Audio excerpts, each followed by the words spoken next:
Commander Olivia Grant rubbed her tired eyes. The large meeting room on Harmony Station felt too cold and too bright after 3 days of non-stop talks. Across the polished metal table sat Ambassador Krell, his blue scales shining under the lights. 4 other Zordaxians flanked him, their postures rigid with pride.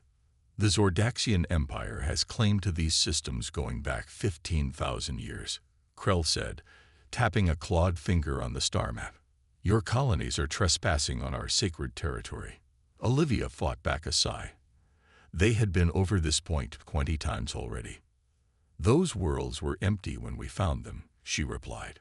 No signs of Zordaxian presence, no markers, no beacons, nothing. Krell's mouth formed what passed for a smile among his kind. Perhaps humans are not as observant as they believe. Behind Olivia, Major Frank Wilson shifted in his seat. She knew he was angry. All of her team was. The Zordaxians had started raiding the outer colonies 3 months ago, taking resources and scaring settlers. When Earth sent ships to protect the colonies, the Zordaxians claimed humans were invading their space. Ambassador, Olivia said, keeping her voice calm, we have records of every scan, every survey.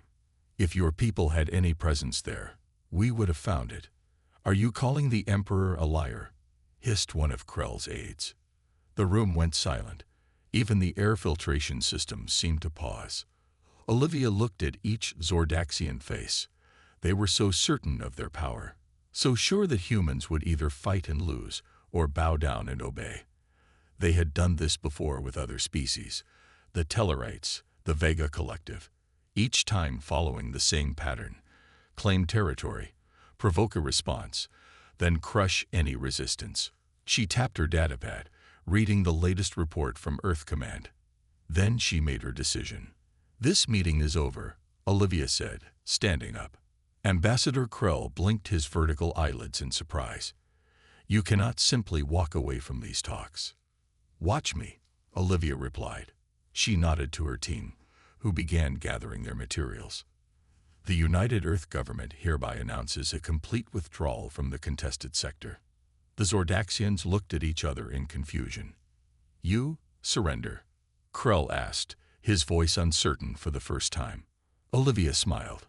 Not a warm smile, but one that didn't reach her eyes. We are withdrawing. All human colonies, outposts, and ships will leave the sector within 90 days. The territory will be yours, Ambassador.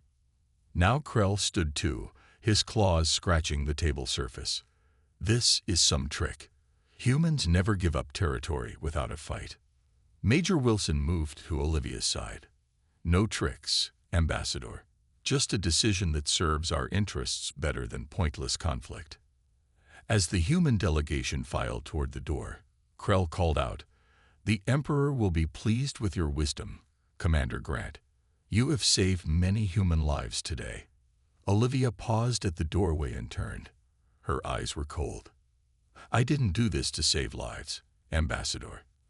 I did it because some things aren't worth fighting for. She held his gaze for 3 long seconds before adding, Yet. After the humans left, the Zordaxian delegation erupted in celebration. One aide poured ceremonial blue liquid into cups as Krell called the Emperor on a secure channel.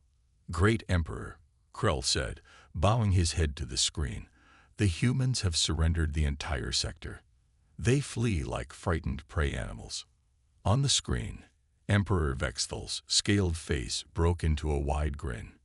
Excellent work, Krell. I knew they would break easily. Only the youngest aide, Drav, looked troubled. Ambassador, he said quietly, the human commander, did she seem afraid to you? Krell laughed. Of course not. These humans hide their fear behind pride. Then why, asked Drav, did she look at you like a hunter watching prey walk into a trap? Meanwhile, on her ship heading back to Earth, Olivia Grant sent a simple message to Earth Command. Phase 1 complete. They took the bait. Initiate Operation Silent Walk. She then deleted all records of the real plans for the colonies they were leaving behind and smiled to herself. The Zordaxians would learn soon enough why no species in the galaxy had ever benefited from forcing humans to walk away. The morning sun rose over New Hope Colony, casting long shadows across the once busy streets. Colonial Administrator Gary Franklin stood on the balcony of the operations center, watching as another transport ship landed on the main pad. "That's the fourth one today," said Dr. Linda Reeves, stepping up beside him. Her dark hair was pulled back in a practical ponytail, and she looked tired. Gary nodded. "We're ahead of schedule. At this rate, we'll have everyone off-world in 2 weeks instead of 3. Below them, the colony that had been home to 15,000 people was being systematically emptied. Families moved in orderly lines toward the waiting ships, carrying only what they could fit in standard evacuation bags. Larger equipment was being packed into cargo containers by teams of workers. "How are people handling it?" Linda asked. Gary sighed. "Better than I expected. No protests, no fights. It's almost like they've been waiting for this." Linda smiled slightly. "Maybe they have. Operation Silent Walk has been in the defense plans for 20 years. Every colonist signs acknowledgement of the protocol when they settle here." A squad of Earth Defense Force soldiers jogged past, heading toward the terraforming station. Unlike the civilians, they moved with purpose and energy. "The military seems excited," Gary observed. "They know what's coming next," Linda replied softly. A small alert chimed on Gary's wrist device. He tapped it once. "Franklin here." "Sir," came the voice of his security chief. "Zordaxian scout ship just entered orbit. They're requesting permission to land and observe the evacuation." Gary exchanged glances with Linda. "Standard protocol," he said. "Let them land at the visitor pad. Assign them an escort, but keep them away from zones 4 and 6. "Yes, sir." 10 minutes later, 3 Zordaxians walked down the ramp of their small vessel. Their leader, Captain Vox, wore an expression of smug satisfaction. The Earth Defense Force soldiers assigned as escorts stood at perfect attention. "Welcome to New Hope, Captain," Gary said with a polite nod. "Though I suppose it won't be called that much longer." Vox made a dismissive gesture. "It will have a proper Zordaxian name soon enough. We are here to ensure your people leave no surprises behind." "Feel free to observe," Gary replied. "We're simply packing up and leaving, as agreed." The Zordaxians spent the day watching humans work. They saw families boarding ships, equipment being loaded, and buildings being carefully emptied. What puzzled them was the organization of it all. There was no panic, no chaos, no sign of defeat in the humans' faces. "They are taking even the soil samples," Vox told one of his officers with disbelief. "And the seed banks. Why would they need those?" In the science complex, Linda Reeves supervised the dismantling of her terraforming equipment. The massive machines that had transformed the planet's atmosphere were being carefully taken apart, their components labeled and stored. "Make sure the deep soil probes are removed completely," she instructed her team. "Nothing stays behind." A young technician looked up at her. "What about the ones in Section G? The ones that go down 5 kilometers?" Linda smiled. "Those stay. Make sure their power cells are at full capacity." That evening, as the sun set over New Hope for one of the last times humans would see it, Gary met with his department heads. The conference room was nearly empty now, with most furniture already packed away. "Status reports," Gary said. "Civilian evacuation is 60% complete," said the population coordinator. "Agricultural materials are 75% loaded," reported another. "Science division has removed all visible equipment," Linda added with a meaningful look. Gary nodded, understanding the unspoken message. "And the special projects?" Linda smiled. "In place and ready.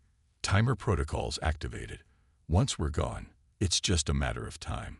From orbit, the Zordaxian observation vessel watched as lights across the human colony winked out, one by one. They recorded everything, sending the data back to their homeworld where Emperor Vexthal waited eagerly for news of the human retreat.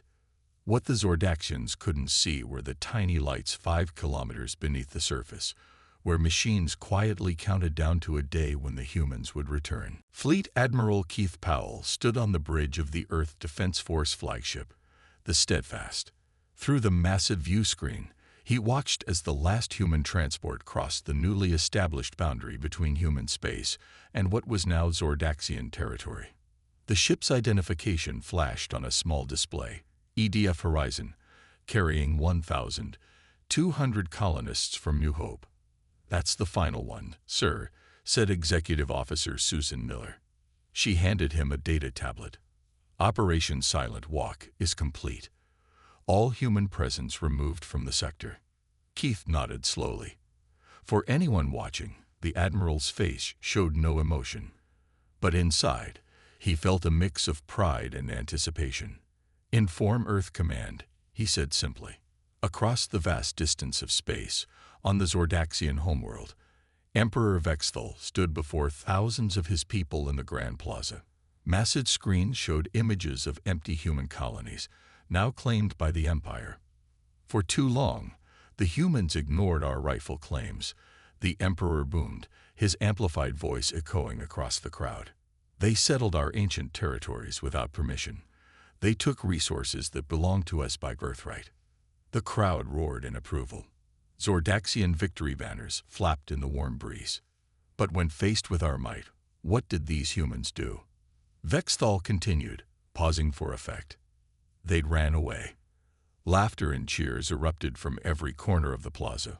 On a platform behind the Emperor, military commanders and government officials nodded in satisfaction. An entire sector, 12 worlds, now returned to Zordaxian control without a single shot fired. Vexthal raised his clawed hands high. "This is proof of our superiority. The humans recognize they could not win against us." Ambassador Krell watched from his honored position near the Emperor. He had been promoted after the successful negotiations. Yet, something still bothered him. The memory of Commander Grant's cold eyes as she walked away from the table. "Tonight begins a week of celebration," the Emperor declared. "And soon, our people will settle these reclaimed worlds."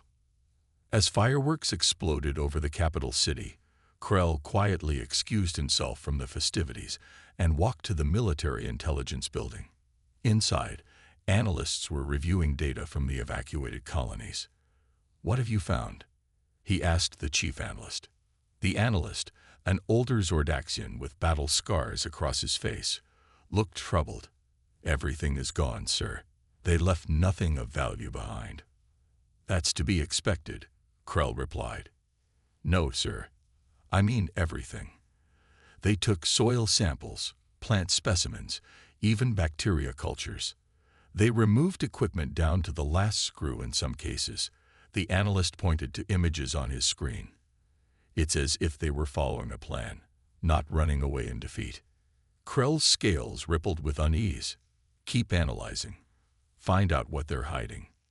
Meanwhile, on Earth, the United Earth Council gathered in the emergency session chamber. The room was filled with representatives from every major human settlement in the solar system. Defense Secretary Paul Harris stood at the podium, his gray hair neatly trimmed, his uniform impeccable. "Operation Silent Walk has been completed," he announced. "All human citizens, critical equipment, and priority resources have been evacuated from the contested sector." The council members sat in solemn silence. Unlike the celebrating Zordaxians, there was no cheering here, only focused attention. "The Zordaxians believe they have won without a fight," Paul continued. "They are already planning settlement operations." He touched a control, and a complex diagram appeared on the main screen. It showed a network of connections between different systems, with countdown timers next to each one. "Phase 1 is complete," Paul said.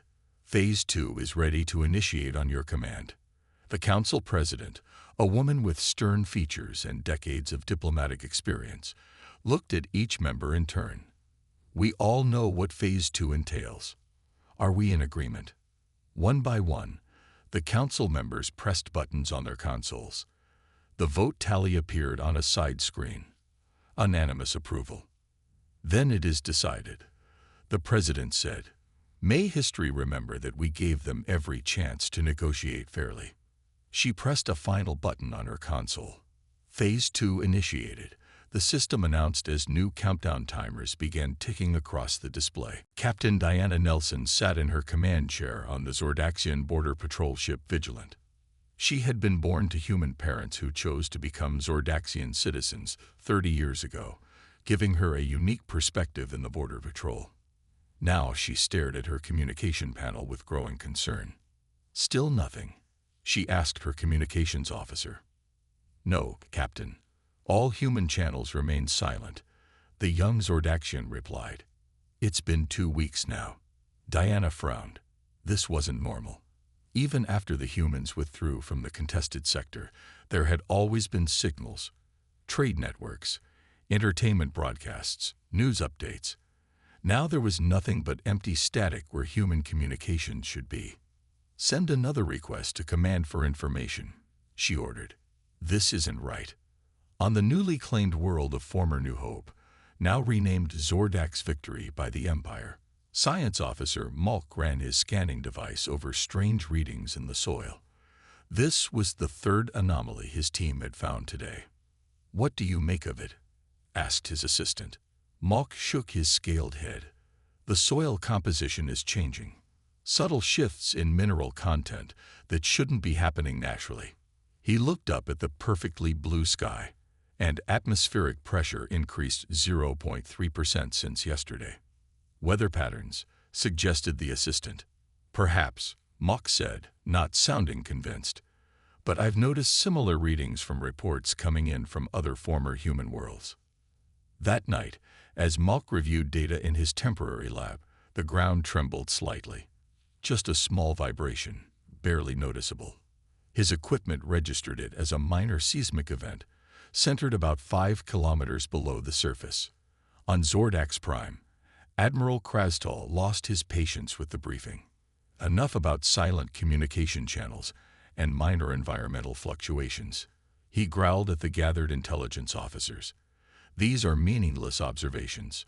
Ambassador Krell, who had requested to attend the briefing, spoke up. With respect, Admiral, the pattern is concerning. All 12 former human worlds are showing similar anomalies. The humans are gone, Krastal said dismissively. They tucked their tails between their legs and ran. These are nothing but natural adjustments as the planets return to their proper state without human interference. Then why, Krell asked quietly, did 3 of our survey teams report feeling like they were being watched? There's no human presence left, yet this sensation was reported independently on different worlds. The Admiral laughed. Now you're reporting ghost stories. Next you'll tell me the planets themselves are haunted. The briefing ended shortly after, with orders to continue standard settlement preparations. The first Zordaxian colonists would begin arriving within days. Back on the border, Captain Diana Nelson woke from an uneasy sleep. Something had disturbed her, a sound or a feeling, she wasn't sure which. She checked the ship's systems. Everything appeared normal, yet something felt wrong. She dressed quickly and made her way to the bridge. The night duty officer looked surprised to see her. Captain, is everything all right? Run a deep space scan, Diana ordered. Maximum range, full spectrum. But there's nothing out there, Captain. Just empty space between us and human territory. Do it anyway, she insisted. The scan took 17 minutes to complete. When the results appeared on the main screen, Diana felt her skin grow cold. There, she said, pointing to faint energy patterns. What is that? The duty officer adjusted the sensors. It looks like data transmission, but it's not using any standard communication channels. It's everywhere, Captain. Like a web connecting all the former human worlds. Diana stared at the display. The energy patterns were subtle, almost undetectable. But once you knew what to look for, you could see the network, streams of data flowing between planets that humans had supposedly abandoned. Send this to headquarters immediately, she ordered, and mark it highest priority. As the officer prepared the message, Diana looked out at the stars visible through the view screen. Her human parents had taught her an old Earth saying, "The quiet ones are the most dangerous." "What are you up to?" she whispered, as if the distant humans might hear her question. "What did you leave behind?" At that same moment, deep beneath the surface of Zordak's Victory, hidden machines received new instructions from the invisible network. Status lights changed from yellow to green, and power levels increased by 15%. The countdown timer shifted to its next phase. 90 days after the humans left, Governor Drakmar woke to the sound of alarms. His new mansion, built on the highest hill of Zordak's Victory, formerly New Hope, shook violently. He fumbled for his communicator. "What's happening?" he demanded. "Sir," came the panicked voice of his security chief, "you need to see this. Please come to the observation deck immediately." 5 minutes later, Drakmar stood at the large windows of his mansion's top floor. What he saw made his scales pale with fear. All across the valley below, the ground was splitting open. Massive metal structures were rising from beneath the surface.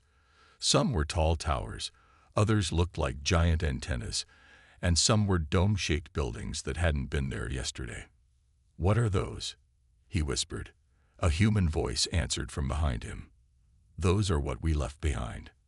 Drakmar turned to see Lena Martinez, his human assistant. She had stayed when others left, claiming loyalty to the Zordaxian Empire. Now she smiled at him, but her eyes were cold. "You knew about this?" Drakmar asked. "Every human knew," Lena replied calmly. "Why do you think we left so easily?" Before Drakmar could respond, his communicator beeped urgently. Reports were coming in from all 12 former human worlds. The same thing was happening everywhere at exactly the same time. On Zordax Prime, Emperor Vexthal was dragged from his sleep chamber by frightened advisors. The main communication center was chaos, with reports flooding in faster than they could be processed. "Explain this," the Emperor demanded. Admiral Krastul looked shaken. "The humans, they left machines behind, buried deep underground where our scans couldn't detect them." "What kind of machines?" asked the Emperor. The Admiral brought up images on the main screen. Different types on each world, but they seemed to be working together as one system. Ambassador Krell stepped forward. "Your Majesty, I warned that the human withdrawal came too easily. This was their plan all along." The Emperor's rage was terrible to see. "What are these machines doing? Are they weapons?" "Not exactly," said a science advisor. "Early reports indicate they're changing things." "Changing what?" "Everything. Soil composition, atmospheric makeup, water chemistry. Subtle changes, but happening across all 12 worlds simultaneously." Meanwhile, on Zordak's Victory, Lena Martinez watched as Governor Drakmar tried desperately to organize some response to the rising structures. She smiled to herself as Zordaxian troops fired weapons at one tower, only to see their shots absorbed with no effect. Her personal communicator, a device hidden from her employers, vibrated. She checked the message. "Phase 2 proceeding as planned. Status." She typed back quickly. "All systems emerging on schedule. Zordaxians in complete disarray." Across the sector, Zordaxian ships attempted to leave the affected planets. Some made it out, but others found themselves unable to take off, held down by strange gravitational fluctuations.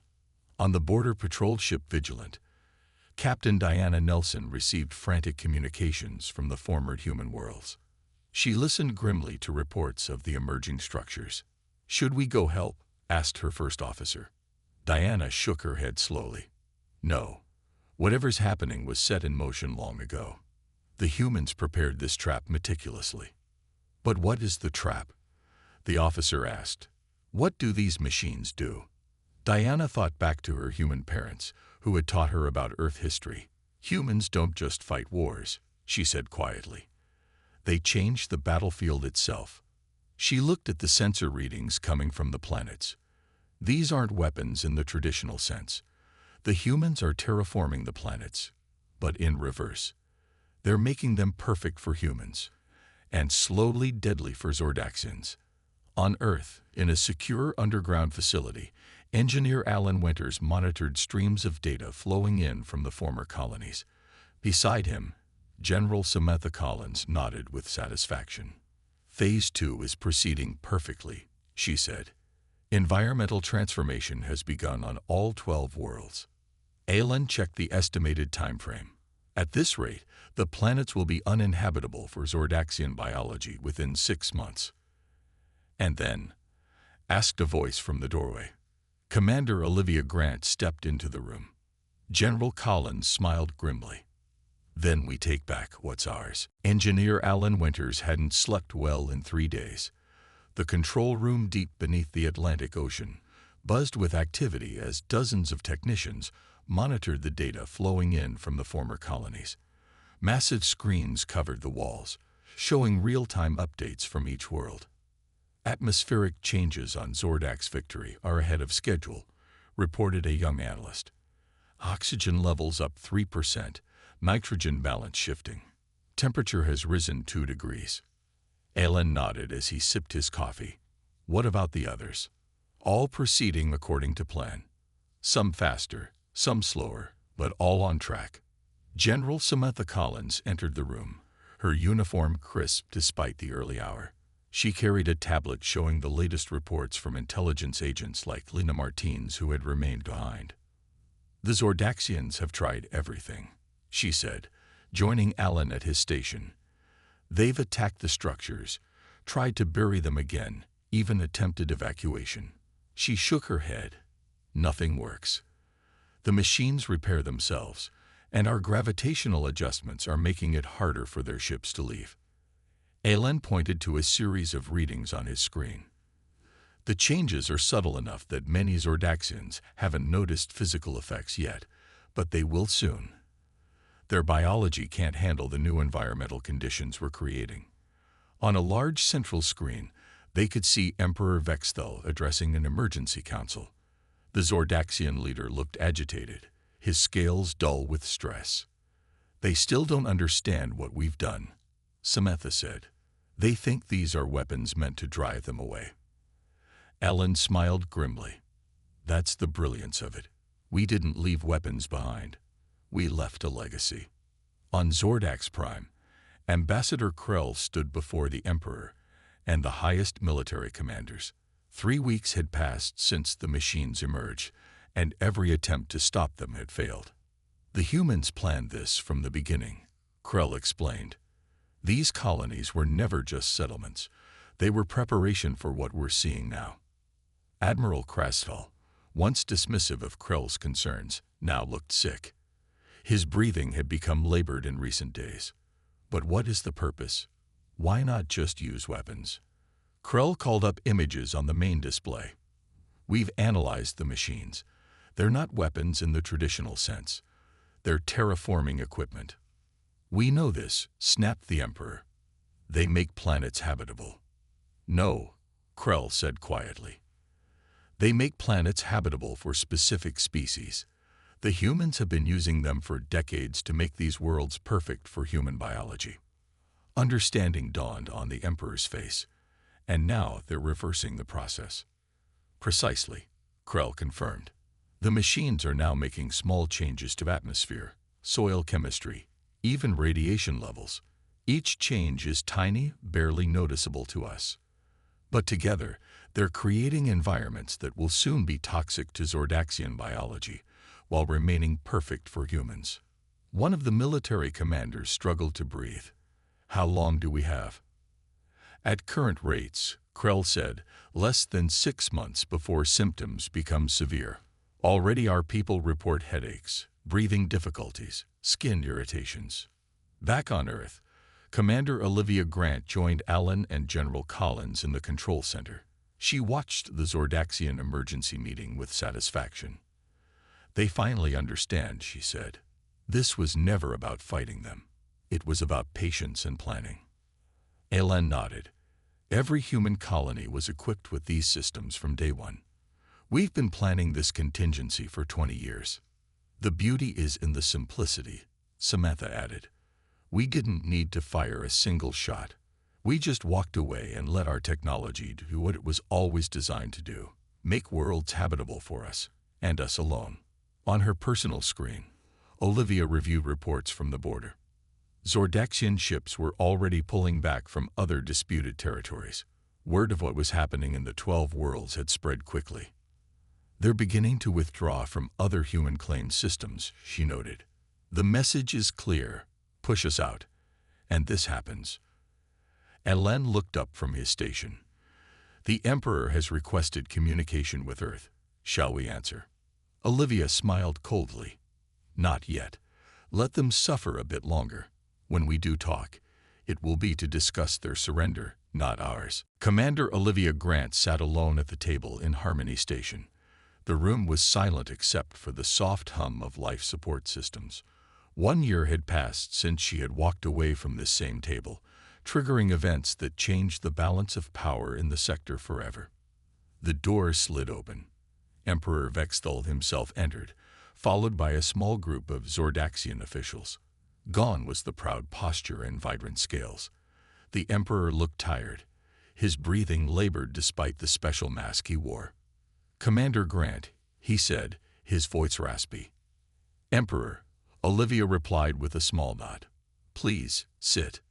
The Zordaxian delegation took their seats.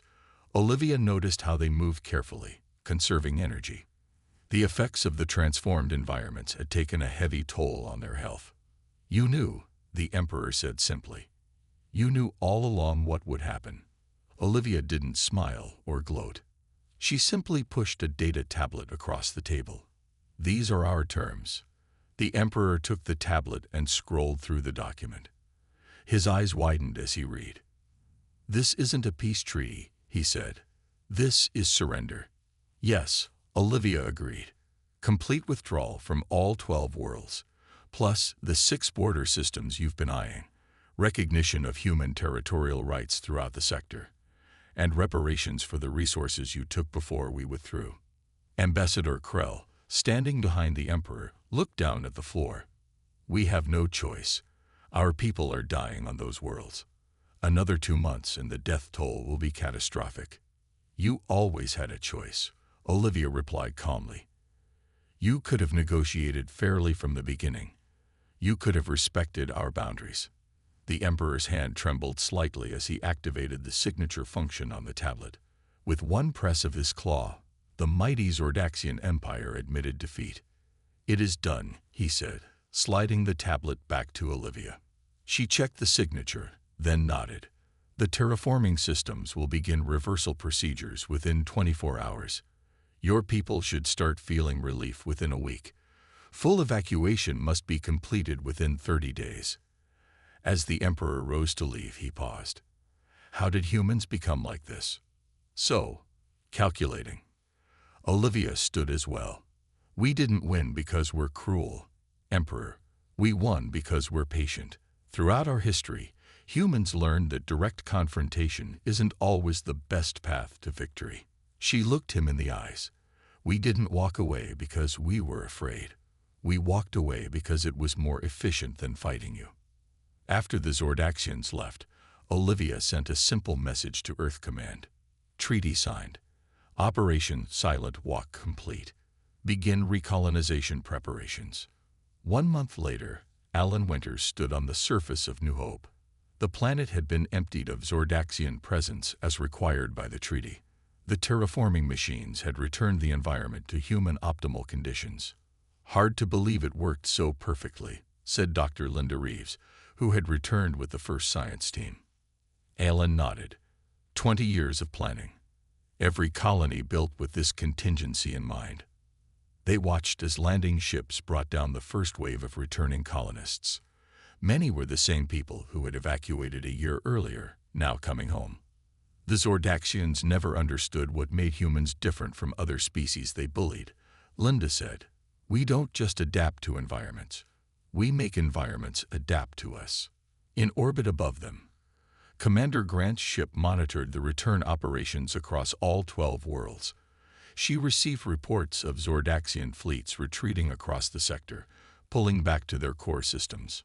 "They've learned an important lesson," said Susan Miller, now her executive officer. "Don't mistake withdrawal for weakness." Olivia nodded. "The oldest strategy in human history. Sometimes you have to step back to win." She looked at the view screen showing New Hope below. Their doom was sealed the moment they thought our exit meant their victory. Across the recovered worlds, humans returned to their homes and began rebuilding.